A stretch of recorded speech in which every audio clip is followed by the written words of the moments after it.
मेरा नाम दसिया बाई और मेरे बापू का नाम नोला राम था। अम्मी का नाम सोनी बाई, मेरी बहन मीरा।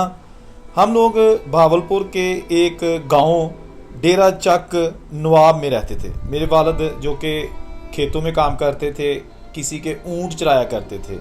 1947 की पार्टीशन हो गई। उसी रोज़ मेरे भाई की शादी थी। जब हंगामे शुरू हो गए, मेरे भाई की शादी भी ना हो सकी और मेरी उम्र उस वक्त तकरीबन 10-11 साल थी। तो शादी भी ख़त्म हो गई और सारे लोग आपस में बिछड़ गए। मैं भी अपने वालिदैन से बिछड़ गई। मुझे भी अपने वालिदैन की तलाश थी। मैं भी कोशिश कर रही थी कि मैं किसी तरीके से अपने बहन भाइयों से मिल सकूं, लेकिन कामयाबी हासिल ना हुई। खैर, वक्त गुजरता गया, कोई राब्ता नहीं हुआ और उसके बाद मेरे 3 बच्चे भी पैदा हो गए यहाँ पर। आज मैं ज़िंदा तो हूँ और पार्टीशन को 76 साल गुजर चुके हैं। मेरे बच्चे तीनों मर चुके हैं और मैं जिस तरह 1947 को अकेली बिछड़ गई थी, आज भी इस दुनिया में अकेली हूँ। पाकिस्तान में मेरा कोई नहीं है। मेरी ख्वाहिश है कि मरने से पहले मैं कम से कम जो मेरी बिछड़ी फैमिली है, मेरे भाई थे, मेरी बहन मीरा और जो भाई थे जो इंडिया चले गए थे राजस्थान वाली साइड पे, उनसे किसी तरीके से मेरा कोई राब्ता हो जाए। मैंने सारी ज़िंदगी दुखों में गुजारी है, हंसी मेरे चेहरे पे कभी नहीं आई। मुझे ज़िंदगी ने दुख ही दिए हैं, लेकिन आज भी ख्वाहिश है कि किसी तरीके से मैं इंडिया चली जाऊं या इंडिया वालों को वीज़ा मिल जाए, उनकी तलाश की जाए और वो यहाँ आ जाएं। मरने से पहले एक बार मैं मुस्कुरा के मर सकूं।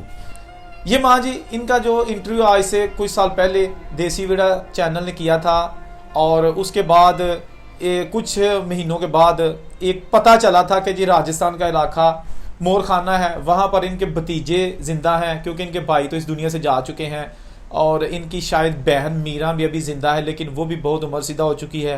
मीरा जो कि इस माँ जी जो पाकिस्तान में है, इनसे 2 साल छोटी थी, तो वो भी ज़िंदा है। तो उसके बाद फिर इनकी काविशों से जो है ना, उनका जो भतीजा है ना, उसके साथ माँ जी की बात हुई, लेकिन उसके बाद फिर जुदाई जो है ना बरकरार है क्योंकि उनको पाकिस्तान का कोई वीज़ा नहीं मिला और माँ जी के पास तो पासपोर्ट भी नहीं है। तो माँ जी के पास पासपोर्ट नहीं है और इनका कोई वाली वारिस नहीं है पाकिस्तान में, और जो इंडिया में फैमिली है उनको जो है ना वो यहाँ आने का शायद अभी कोई उस तरह से तांग नहीं है, जिसकी वजह से कितना अरसा गुजर गया है और उन्होंने कोई आने की बात नहीं की। उन्होंने कोई वीज़े की जो अप्लाई है या रिजेक्शन है उसकी बात नहीं की, कोई इन्फॉर्मेशन नहीं है।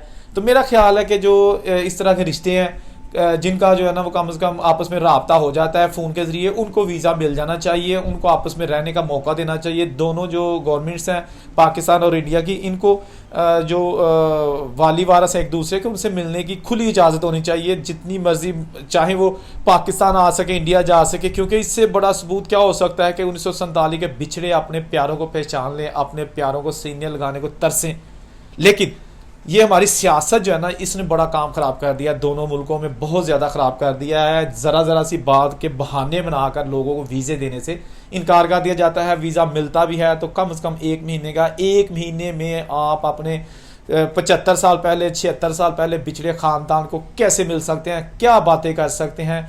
मेरा ख्याल है कि जो खूनी रिश्ते हैं ना, उनको महीनों की नहीं, उनको कम से कम सालों की ज़रूरत होती है एक दूसरे के साथ रहने की। बहुत सारी ऐसी स्टोरियाँ, ऐसी कहानियाँ हैं जो अपने अंदर दर्द लिए बैठी हैं। लेकिन ये जो माँ जी है ना, मेरी ख्वाहिश है कि इनको ज़रूर, इनके जो परिवार के लोग इंडिया में बिछड़ गए हैं, आज भी हिंदू हैं, और वो इनको मिलें।